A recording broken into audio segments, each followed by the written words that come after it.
अहिल्यानगर महानगरपालिका निवडणूक काही दिवसात जाहीर होईल। येत्या 20 तारखेला नगर जिल्ह्यातील 4 नगरपालिकांसाठी निवडणूक होत आहे।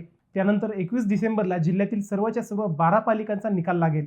तोपर्यंत सरकारचे हिवाळी अधिवेशनही संपेल। त्यानंतर लगेच राज्यातील मनपा निवडणुकांची घोषणा होईल अशा शक्यता वाढल्या आहेत। राज्य निवडणूक आयोगाची तयारी व न्यायालयाची डेडलाईन पाहता येत्या 15 दिवसात या निवडणुका जाहीर होतील अशा शक्यता वाढल्या आहेत। त्यात विभागीय आयुक्तांनी शनिवारी अहिल्यानगर मनपासाठी 6 निवडणूक अधिकारी व 6 सहाय्यक निवडणूक अधिकाऱ्यांची नेमणूक जाहीर केली। सोमवारी झालेल्या पत्रकार परिषदेत निवडणुकीचा कार्यक्रमही जाहीर करण्यात आला। येत्या 15 जानेवारीला मतदान होणार असून 16 जानेवारीला लगेच निकाल जाहीर करण्यात येणार आहे। या कार्यक्रमानंतर नगरमध्ये चुरस वाढली आहे।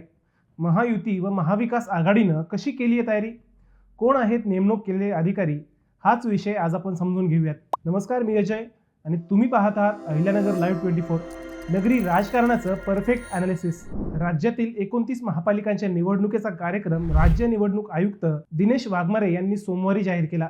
सह्याद्री अतिथीगृह येथे पत्रकार परिषद घेऊन त्यांनी महापालिका निवडणुकांची घोषणा केली। त्यामुळे आजपासून राज्यात आचारसंहिता लागू झाली। अहिल्यानगर मनपासाठी 15 जानेवारीला मतदान होणार आहे। हा संपूर्ण निवडणूक कार्यक्रम कसा आहे ते आपण एकदा पाहू।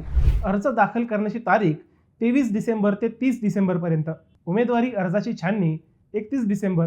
उमेदवार माघारीची मुदत 2 जानेवारी 2026। मतदान 15 जानेवारीला। मतमोजणी 16 जानेवारीला। नगर मनपासाठी 17 प्रभागातून 68 नगरसेवक निवडून द्यावे लागणार आहेत। याच निवडणुकीची तयारी सुरू झाली आहे। यापूर्वी प्रभाग रचना आरक्षण जाहीर होऊन सोमवारी अंतिम मतदार यादीही प्रसिद्ध करण्यात आली। महापालिकेच्या निवडणुकीसाठी निवडणूक आयोगाकडून अंतिम तयारी सुरू आहे। निवडणूक निर्णय अधिकारी नेमण्याचे पत्र विभागीय आयुक्तांना शनिवारी दिले। त्याप्रमाणे 6 अधिकाऱ्यांची व त्यांच्या सहाय्यक अधिकाऱ्यांच्या नियुक्त्या करण्यात आल्या।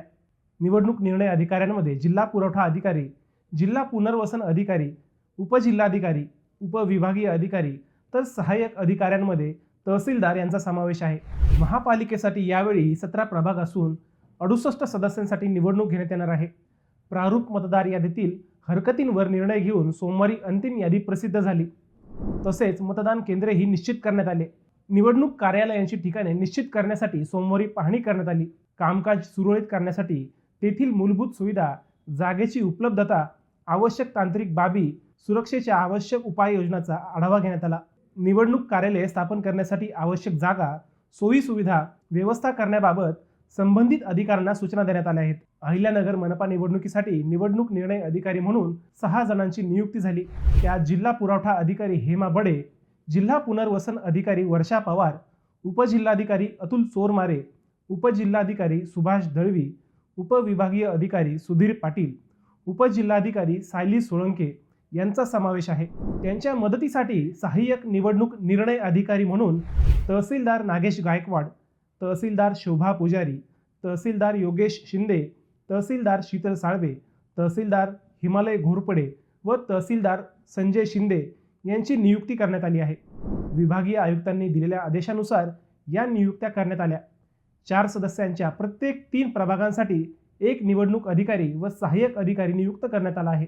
महापालिका निवडणुकीची तयारी पूर्ण झाली आहे। आता निवडणूक कार्यक्रमही जाहीर झाला आहे। अर्थात राजकीय पक्षांनी देखील आपल्या स्तरावर निवडणुकीचे नियोजन यापूर्वीच सुरू केले होते। पक्षीय पातळीवर नेते व प्रमुख कार्यकर्त्यांच्या बैठका झाल्या। या बैठकांमधून प्रभागनिहाय उमेदवारांची चाचपणी करून कोणाला उमेदवारी द्यायची हे जवळपास निश्चित करण्यात आले।